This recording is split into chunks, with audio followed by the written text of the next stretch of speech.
Quiero que vaya conmigo a la Biblia, la segunda carta a los Corintios, capítulo 4, versículo 7. Esa, correcto. Hola, ¿tiene eco? Hola. Segunda carta a los Corintios, capítulo 4, versículo 7, versículo 8 y versículo 9. Segunda carta a los Corintios está justamente después de la primera carta, usted la ubica allí, capítulo 4, versículo 7, versículo 8 y versículo 9. ¿La tiene? Si no la tiene, miren en la pantalla.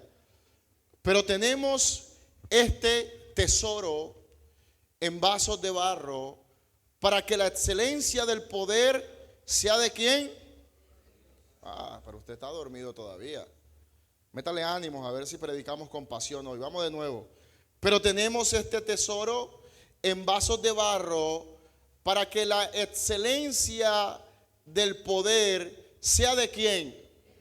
De Dios y no de nosotros, que estamos atribulados en todo, mas no angustiados, en apuros, mas no desesperados, perseguidos, mas no desamparados, derribados, pero no destruidos. Levante su mano derecha y ore conmigo. Padre, te damos gracias en esta noche, Señor. Gracias, Señor, por tu bondad hacia nosotros, Señor. Gracias por tu amor. Gracias por tu misericordia, Señor. Señor, si estamos aquí es por ti y para ti, Señor. Si levantamos nuestras manos es para adorarte y darte gracias. Gracias por este espacio. Gracias por esta iglesia. Gracias por las personas que permiten, Señor, que podamos recibir una palabra tuya, Señor. Estamos a punto de recibir una palabra tuya, Señor. Que tu palabra nos hable, que tu palabra nos levante, Señor. Que tu palabra sane al que está enfermo. Que tu palabra, Señor, restaure al que está, Señor, caído. Que tu palabra nos direccione, Señor. Y que sobre todas las cosas tu palabra nos pueda acercar un poco más al propósito que tú estableciste para nosotros. Te adoramos, Señor, y te dedicamos a ti el mejor de los aplausos.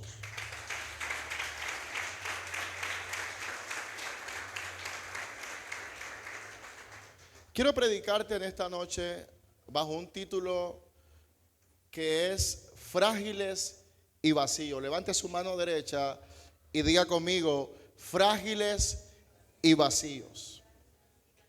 El aceite de oliva fue un componente fundamental en la vida diaria del Imperio Romano. Se utilizaba tanto para la alimentación como para algunos fines médicos, cosméticos y religiosos. En la cocina romana, el aceite de oliva era esencial para las preparaciones de alimentos, reemplazando a la manteca de cerdo o a otros aceites. También se usaba en rituales religiosos, en el cuidado personal, como base de ungüentos y en la medicina para tratar diversas afecciones. Además, era una fuente de luz utilizada en lámparas de aceite. El aceite de oliva era considerado un bien valioso. ¿Era un qué? Era un bien muy valioso. Era algo costoso. Era algo difícil de conseguir. Se convirtió en algo importante para el Imperio Romano. Tenía muchas funciones. Era un bien valioso, no solo por su uso en la vida cotidiana, sino también porque era una mercancía muy importante en el comercio del imperio. Su producción y distribución eran vitales para la economía romana, especialmente en las zonas mediterráneas. Ese aceite se transportaba y se almacenaba en grandes ánforas, unos recipientes de barro que, aunque esenciales para el comercio y la distribución, no eran de gran valor en sí mismos. Las ánforas eran fabricadas de forma masiva, no se reciclaban y debido a su uso constante y posterior descarte, se acumulaban en grandes cantidades en Roma, particularmente en el monte Testacio. se encontraba uno de los vertederos más grandes de ánforas rotas, testimonio del consumo masivo de aceite y de la relativa insignificancia de estos recipientes. Entonces, lo que estoy diciendo es que en el Imperio Romano el aceite de oliva, incluso hasta el día de hoy, el aceite de oliva es algo costoso, es algo de prestigio, tenía muchas utilidades, tanto en el ámbito religioso como en el ámbito de productos de aseo, productos de belleza, en la cocina. Regálame un poquito de audio en la pista, Albert, por favor. Entonces estamos hablando del aceite de oliva. ¿Cómo era el aceite de oliva? Era costoso. ¿Cómo era? Costoso. Y dicho aceite se almacenaba en unos recipientes de barro artesanales que se llama ánforas. No sé si me puedes colaborar con la imagen, Marta, por favor, para que podamos visualizar qué eran las ánforas. Y para ellos era más económico desecharlas y volverlas a hacer en el lugar donde las hacían que reciclarlas. De estos vasos de barro, ánforas, son los vasos que el apóstol Pablo habla cuando dice que nosotros de alguna manera somos recipientes de barro. Cuando Pablo dice, pero tenemos este tesoro en vasos de barro, los vasos de barro a los que Pablo se está refiriendo son a estas ánforas, ánforas que no tenían mucho valor, ánforas que eran comunes, que eran frágiles, que quizás no tenían mucha belleza. A estas ánforas es a lo que se refería el apóstol Pablo. Vasijas de barro baratas, las cuales eran desechadas por el Imperio Romano, debido a que era más rentable para los romanos ignorarlas y desecharlas que llevarlas a España, donde se traía la mayor cantidad de aceite. Ellos preferían tirarlas en un lugar, en un monte que se llama el Monte Testacio. Quiero que me pongan la imagen, por favor, Marta, del Monte Testacio. Había un lugar, présteme atención aquí, había un lugar establecido donde los romanos acostumbraban a desechar las ánforas cuando ya eran utilizadas, porque no tenían mucho valor, porque no eran de mucha relevancia. Y ese monte se llenó, se acumuló de residuos, se acumuló de desechos de ánforas, de vasijas de barro.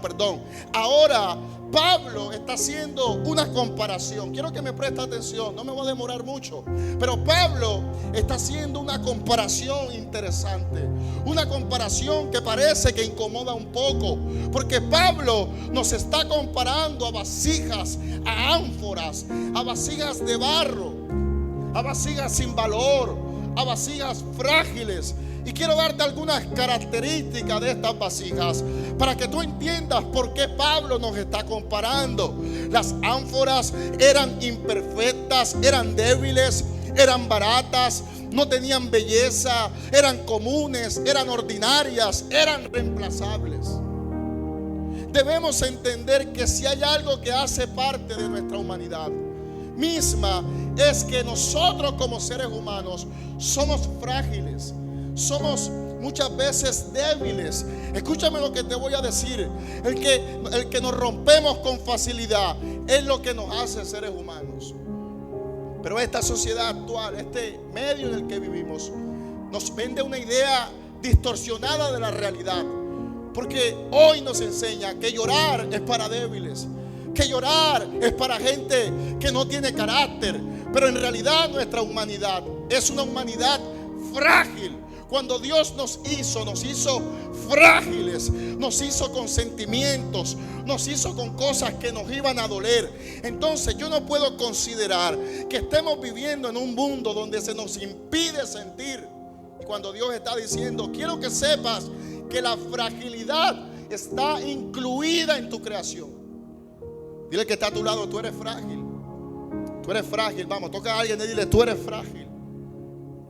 Y yo dudo mucho, escúcheme esto, yo dudo mucho de ese tipo de evangelio donde los participantes de la fe se muestran muy santos y muy perfectos. Con esto no quiero decir que no debamos esforzarnos por ser rectos delante de Dios, pero sí tener en cuenta que nosotros, que por mucho que nosotros nos cuidemos, por mucho que oremos, por mucho que cantemos adoraciones, en nosotros siempre estará una línea de fragilidad que no es la razón para alejarnos de Dios, sino más bien la razón para estar, para entender que siempre lo necesitamos a Él.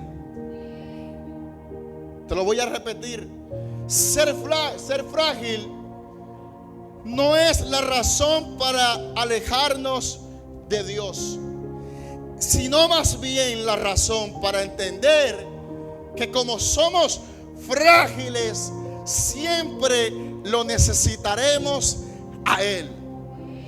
Es como si Dios fuese dejado esa fragilidad en nosotros con intención. Y la intención puntual es que siempre tengamos una razón para depender de Él. Escúchame lo que te voy a decir.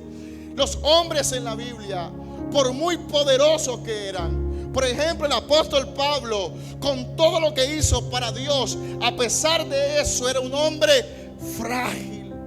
La Biblia dice que Pablo tenía un aguijón. En realidad no hay claridad en a qué se refiere el aguijón de Pablo. Algunos dicen que era una enfermedad, otros hablan de otro asunto, pero el tema es que la Biblia nos deja saber que el apóstol Pablo, un hombre que escribió cartas, un hombre que guió a miles de personas, también tenía fragilidad. El problema es que a veces idealizamos a los hombres de Dios, idealizamos la iglesia, idealizamos la fe, idealizamos el amor. Porque la gente de hoy cree que las relaciones tienen que ser perfectas, y las relaciones sentimentales no necesitan ser perfectas, porque quienes la construyen son dos seres imperfectos. Entonces, entender, no estoy diciendo que te acostumbres a los golpes, no estoy diciendo que te acostumbres a las miserias, pero tenemos que entender que quien convive con nosotros muchas veces es un ser humano frágil. Frágil. Yo siempre le trato de decir a la gente: no idealices tu amor.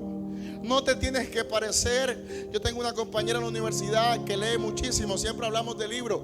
Y yo le digo: me tienes aburrido, solamente sabes leer novelas románticas. Y a veces nosotros creemos que la vida es una novela romántica. No, señores, la vida es una vida de verdad. Hay momentos de angustia, de soledad. Hay momentos donde vamos a vivir situaciones difíciles. No podemos idealizar la vida, ni el amor, ni el dinero, ni a Dios. Porque somos frágiles. Somos frágiles.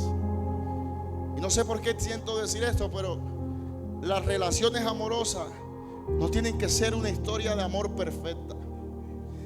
Tiene que ser la historia de dos seres imperfectos que de alguna manera deciden hacerse felices.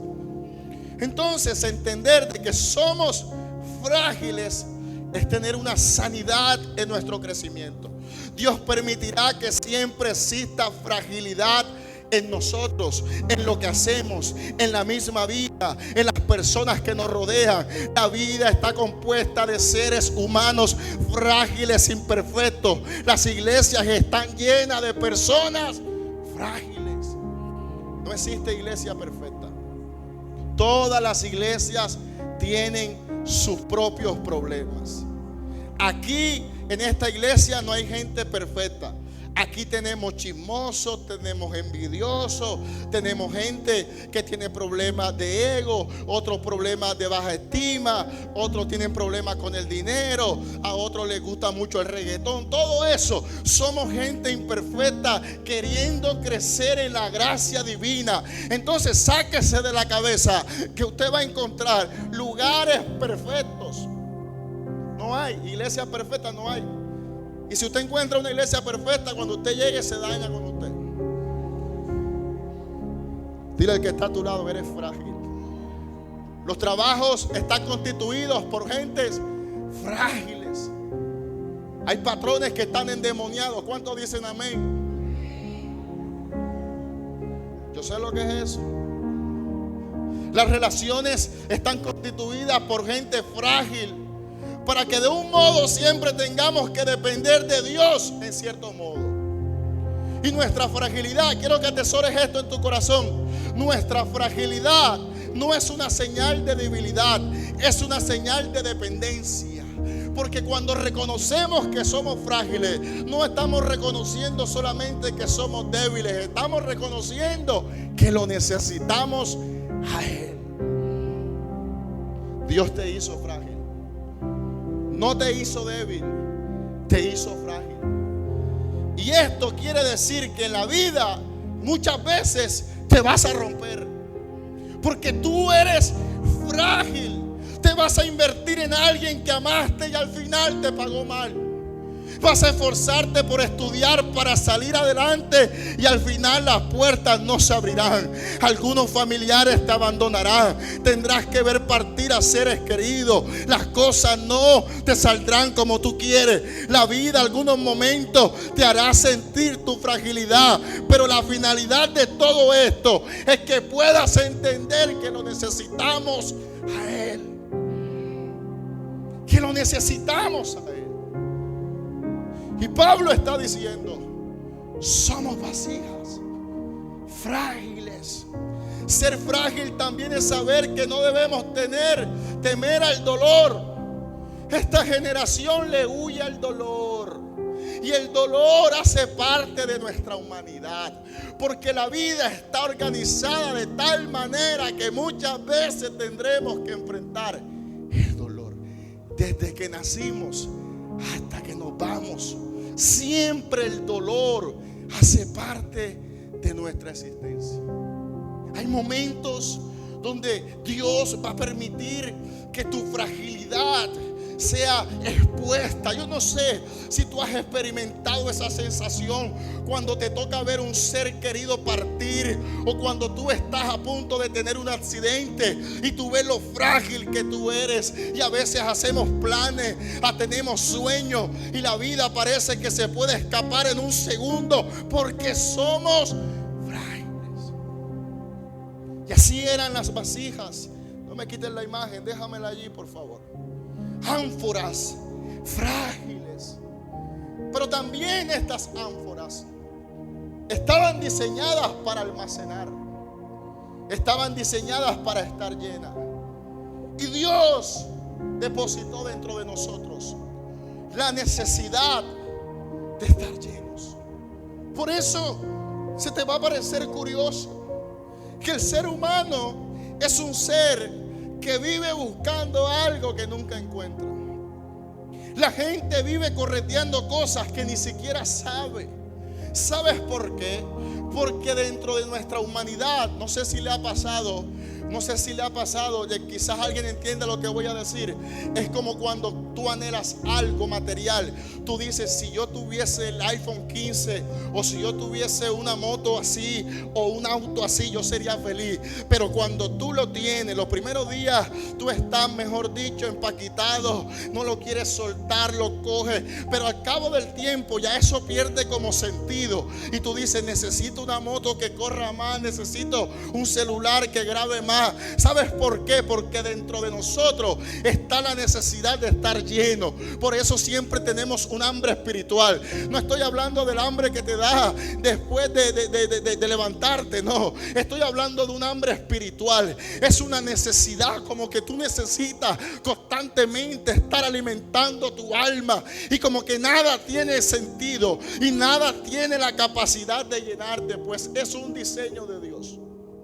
Dios colocó en nosotros un vacío intencionalmente. Pero la pregunta es, ¿con qué estás llenando esos vacíos? Porque hay gente que llena los vacíos con malas amistades. Hay gente que le gusta estar con malas amistades. Se parece al Eder del 2017. Le encanta estar con los malos. Oye, qué cosa, ¿no? Con las personas que no tienen nada bueno que aportar. Hay gente que está llenando sus vacíos con amores que te hieren. Hay gente que le encanta el cacho. Le encanta el cacho. Y dicen: profeta, ¿y por qué me pasa esto a mí? Niñas, porque siempre escoge el mismo tipo de hombre. Dios mío, se fueron aquí. Se pusieron serios. Hay otros que llenan su vacío con adicciones. Gracias. Con cosas que no suman a tu propósito. Lo único que te ayudará en el día malo es estar lleno de Dios. Por eso esta humanidad cambiará el día que entienda que si hay algo que necesitamos es poder tener a Dios en nuestro corazón. Ni un trabajo, ni el dinero, ni una persona podrá llenar el vacío que el mismo Dios colocó en nosotros. Perfecto, como dicen a alguien por ahí, tiene la forma exacta de Dios. No hay nadie que lo pueda llenar. Y así eran estas ánforas. No me quiero demorar porque quiero llegar donde te quiero llevar. Otra característica de estas ánforas es que eran de barro. Levante su mano derecha y diga conmigo, eran de barro. Escúchame, porque este detalle es importante. Eran de barro y no de cristal. ¿Sabes por qué eran de barro y no de cristal?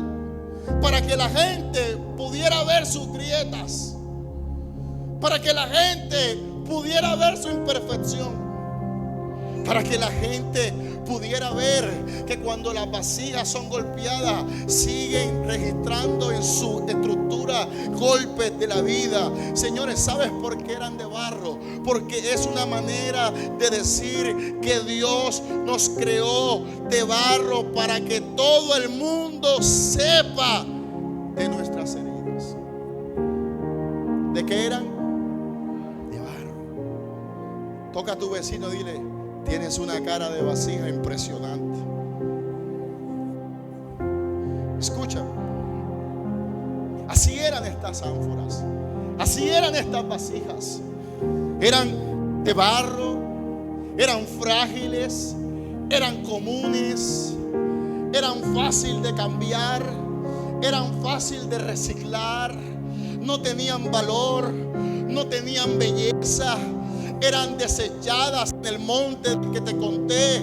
Las tiraban allí porque no tenían mucho valor. Pero cuando yo leo el versículo que leímos al inicio, cuando el apóstol Pablo habla y el apóstol Pablo dice: pero tenemos este tesoro. ¿Y dónde lo tenemos? Lo tenemos en vasos de barro. La pregunta es: si es un tesoro valioso, ¿por qué el que lo tenía no lo guardó en un lugar mejor? ¿Por qué no escogió una bóveda? ¿Por qué no escogió una caja de fuerza? ¿Por qué no lo puso en un recipiente más bonito, en un recipiente digno del contenido que iba a ser almacenado? ¿Sabes por qué? Porque de alguna manera Pablo nos está diciendo: señores, quiero que sepan que hay alguien que tiene un tesoro y que decidió depositarlo en las vasijas de barro, habiendo mejores recipientes.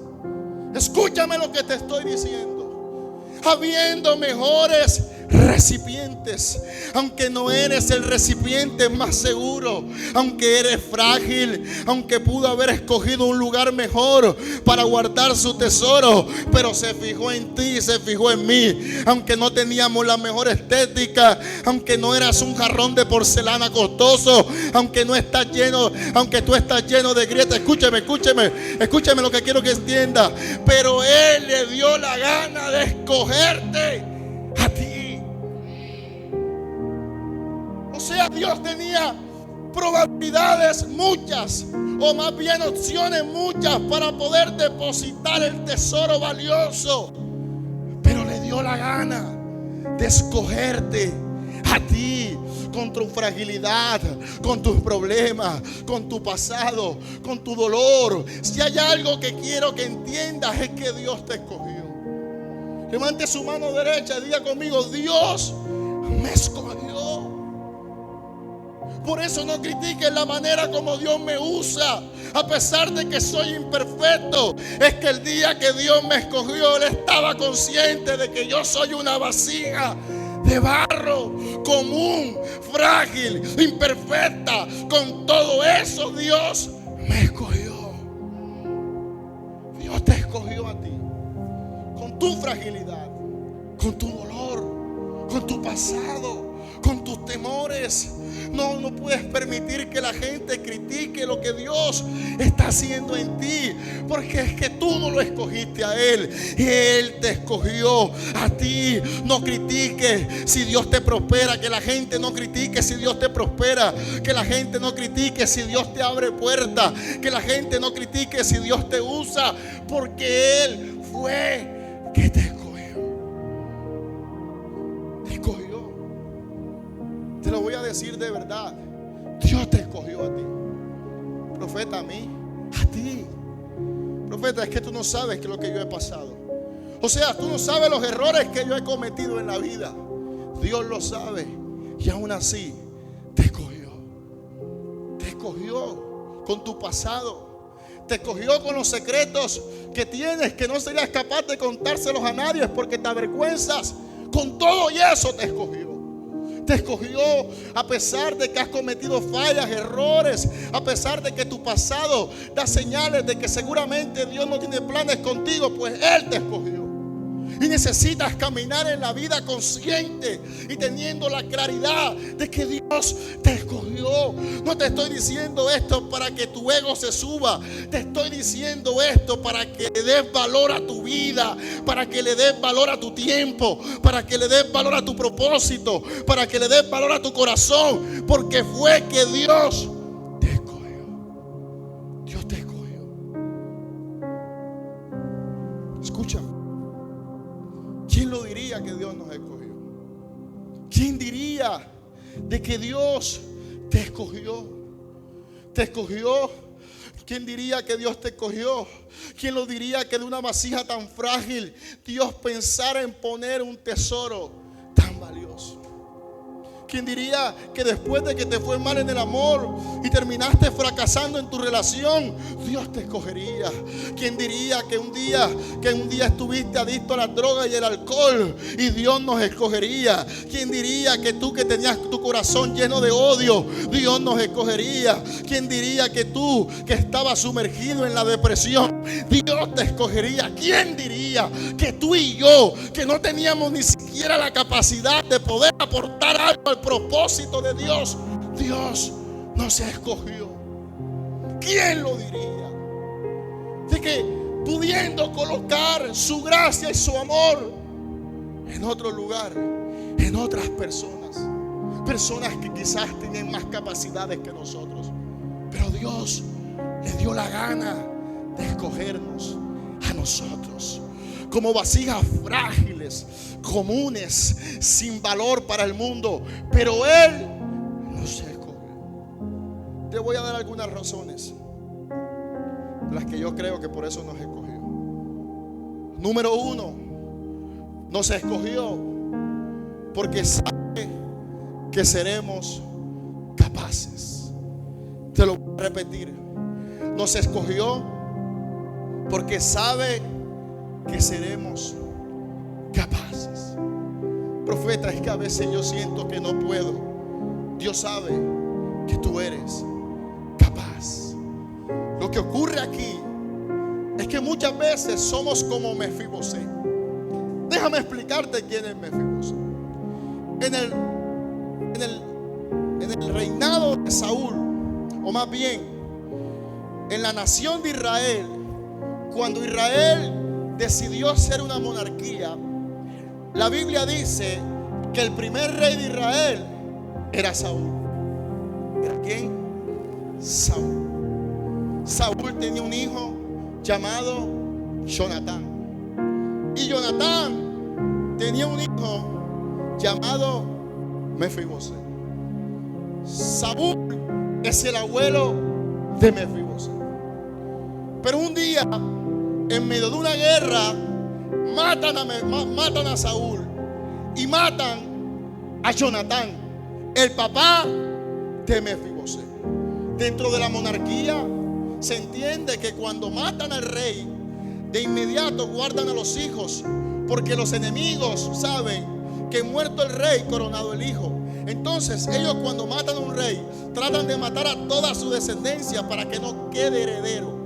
Entonces la Biblia dice que cuando la nana de Mefibosé se enteró que a Saúl, su abuelo, lo mataron, y que al papá de Mefibosé, Jonatán, lo mataron, dice la historia que esta mujer tomó a Mefibosé siendo un niño, 5 años aproximadamente, y salió corriendo para esconderlo. Pero la Biblia dice que de alguna manera, cuando estaba corriendo con el niño, lo dejó caer, y como lo dejó caer, el niño sufrió un golpe, y este golpe tuvo como consecuencia que este hombre, Mefibosé, fuese lisiado de los pies, no podía caminar. Entonces lo llevaron a un lugar llamado Lodebar y lo dejaron en Lodebar. Profeta, ¿qué es Lodebar? Lodebar es un lugar donde no hay esperanza, no hay sueño. En Lodebar no hay palabra, significa pasto seco, no hay nada. Lo mejor que te puede pasar en Lodebar es que te mueras. Ahí dejaron al nieto de un rey. Escúchame lo que te estoy diciendo. Y pasaron los años y Mefibosé comenzó a crecer en ese ambiente. Y como seres humanos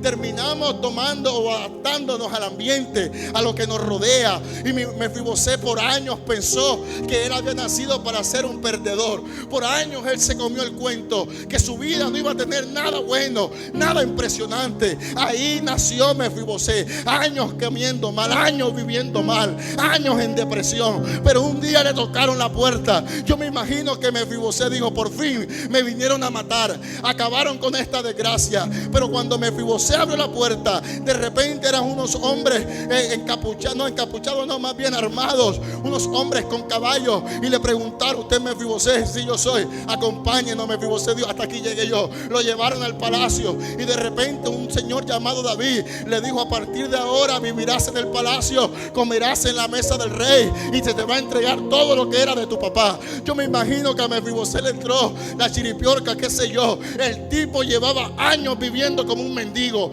pero de repente alguien en un día le dice: tú no naciste para eso. ¿Sabes por qué te estoy diciendo esto? Porque desde que Dios te escogió es porque sabe que dentro de ti hay un linaje real. Hay gente aquí que lleva años creyendo que nació para el dolor, para la desgracia, para el sufrimiento, para la enfermedad. Pero yo vengo como profeta de Dios a decirte: si Dios te escogió es porque Él sabe que dentro de ti están las capacidades que tú necesitas, están las herramientas. Dios no te escogió y que para ver si sale algo bueno, no. Dios no es loco, como dice el pastor Diomedes. Dios no es un químico que echa sustancias para ver qué sale, no. Si Él te escogió es porque Él sabe que tú puedes.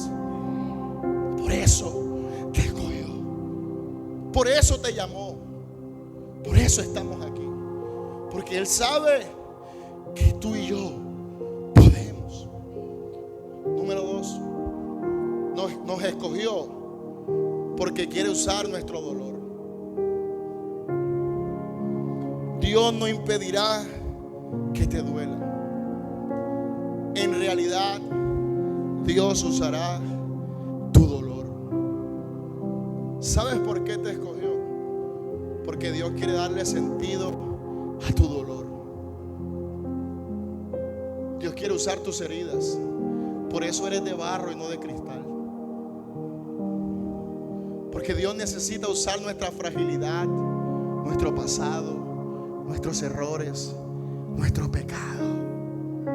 Por eso nos escogió. Y como ignorantes a veces vivimos tapando nuestras heridas, sin saber que nuestras heridas son la historia que alguien necesita escuchar. De un Dios que nos escogió a pesar de que no calificábamos. Pregúntaselo a José. ¿Tú sabes quién es José? José es un tipo que un día tuvo un sueño. Dios le mostró un sueño, una visión, donde Dios lo iba a llevar a lugares grandes. Y el peor problema, o más bien el mejor problema, es que se lo contó a sus hermanos. Y sus hermanos se llenaron de celos. Lo primero lo intentaron matar, luego lo vendieron como esclavo. Señores, si tú analizas la vida de José, es una vida de desgracia en desgracia, de caída en caída, de fragilidad en fragilidad. El tipo tuvo que vivir persecución, tuvo que vivir situaciones difíciles, pasó por momentos, estuvo preso. Señores, es una historia que si tú la lees en el capítulo 15 de su historia, digamos que su vida tenía 30 capítulos, y si tú lees el capítulo 15, usted llora, usted dice, pero este tipo es el menos bendecido, este tipo es el de más de mala. Señores, era una vida llena de desgracias. Pero cuando su vida ya estaba acabando, la Biblia dice que tuvo la capacidad de convertirse en el segundo hombre más importante de un país. Literalmente era como un vicepresidente. Y un día se encontró con su familia, con sus hermanos, con los mismos que lo vendieron. Por eso yo no creo en ese evangelio que te viven predicando y tú le das like, y eso sí los compartes, que dicen: Dios se vengará de ti. Dios no se vengará de ti. No se vengará. Y tú tendrás que ver en algunos momentos cómo los que te hicieron daño siguen como si nada. ¿Sabes por qué? Porque a Dios no le interesa vengarse de ti. Cuando tú entiendes el propósito de tu vida, a ti te importa un comino que Dios se vengue. Tú eres como el apóstol Pablo, que dice: todas las cosas a los que amamos a Dios nos sirven para bien. ¿Tú sabes qué hizo José? El día que se encontró con sus hermanos pensaron que José se iba a vengar de ellos. ¿Y sabes qué dijo José? José dijo: señores, ustedes no me vendieron. No, yo antes pensé que ustedes me habían vendido, pero ustedes no me vendieron. Fue Dios que me guardó. Fue Dios que me metió en la cárcel. Fue Dios que permitió que me rompieran el corazón. Fue Dios que permitió que me quedara sin trabajo. Fue Dios que permitió que aquella crisis que tanto huía, la tuve que vivir. No fue el diablo, no fue la brujería, fue Dios. ¿Sabes por qué fue Dios? Porque Él quiere usar tu dolor, quiere usar tus heridas, quiere usar aquellas cosas que hoy te duelen. Dios quiere usar tu dolor. Cierro con esto. ¿Sabes por qué nos escogió? Porque está dispuesto a reconstruirnos las veces que sea necesario. ¿Sabes por qué nos hizo de barro? Porque Dios está dispuesto a levantarnos las veces que sea necesario. ¿Sabes por qué estamos aquí? Porque Él nos escogió. Él nos llamó. Él tiene un propósito con nosotros. Profeta, pero si Dios tiene un propósito, ¿por qué permite que me pasen tantas cosas? Porque Él quiere dar tu dolor. Y Dios está dispuesto a reconstruirte las veces que sea necesario. Por eso, cuando tú lees la parábola o la historia del alfarero, la Biblia dice que la vasija se destruyó en las manos del alfarero. Escúchame, está haciendo de alguna manera una comparación entre nuestra vida. Y hay momentos donde vamos a vivir lo que la vivió aquella situación donde se destruyó la vasija. Seremos como esa vasija que nos destruimos, pero en las manos del alfarero. Y Dios está diciendo: ¿sabes por qué te escogí? Porque te voy a reconstruir las veces que sea necesario. En otras palabras, Dios te está diciendo: mira, tú pensaste que tu vida estaba en las manos de los demás. Tú confías mucho a veces de ti mismo, pero en realidad nuestro destino no está en nuestras manos, no está en las manos de los demás, no está en las manos de un gobierno, no está en las manos de una crisis, está en las manos de Dios. ¿Sabes por qué te escogió? Porque Dios te va a levantar las veces que sea necesario. Y no estoy diciendo que seas un pecador loco ahora, pero Dios sabe. Hay momentos donde te vas a destruir, te vas a quebrar. Hay días en los que yo no quisiera ser predicador, en los que yo no quisiera ser cristiano. Hay días en los que yo quisiera ser no sé qué, pero menos cristiano. Porque es que los cristianos nos toca duro.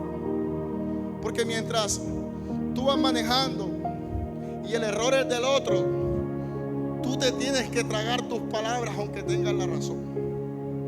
aunque ese bendecido se haya pasado el pare, por ser cristianos a veces nos impiden sentir. Hay días donde tú quieres abandonar el llamado de Dios, pero ¿cómo lo abandonas? ¿Cómo tú le huyes si Él fue quien te escogió? Levante su mano derecha y diga conmigo: me escogió. Profeta, ¿pero para qué me escogió? ¿Sabe para qué te escogió? Para depositar su tesoro en ti. ¿Sabes cuál es ese tesoro? Es un aceite demasiado costoso. Es un aceite demasiado exclusivo. ¿Sabe para qué nos escogió? Para depositar su aceite en nosotros. Hay un detalle que cuando yo lo leo me estremece demasiado. Y es que cuando tú lees el nuevo pacto y tú lees, por ejemplo, el nacimiento de Jesucristo o los primeros días de la iglesia primitiva, hay un detalle que me estremece, porque Jesucristo no nació en un palacio. ¿Sabe dónde nació? En un pesebre. Y tú sabes a quiénes fueron los primeros que se le avisó de la llegada de Cristo y luego del evangelio cuando Cristo murió. A los pastores, a los pescadores, a gente que no calificaba, a gente que no tenía quizás la madurez espiritual, a gente que no tenía dinero, a gente que no tenía quizás trayectoria, a gente común y corriente. A esa gente fue que se le avisó primero del evangelio. Y tú sabes quiénes somos tú y yo. Somos vasijas, ánforas, frágiles, sin valor, que no teníamos quizás destino. Y tú sabes qué puso en nosotros. Puso un aceite, y ese aceite representa el Espíritu de Dios. Lo puso en nosotros. Por eso la gente no puede entender la locura del evangelio, porque la gente te ve y te ve como una ánfora, como una vasija barata, frágil, llena de grietas, pero te ve de pie. ¿Sabes por qué? Porque la gente no ha entendido lo que Pablo dice. Pablo dice: he puesto este tesoro en vasija de barro, para que entiendan que la perfección nunca se trató de la vasija,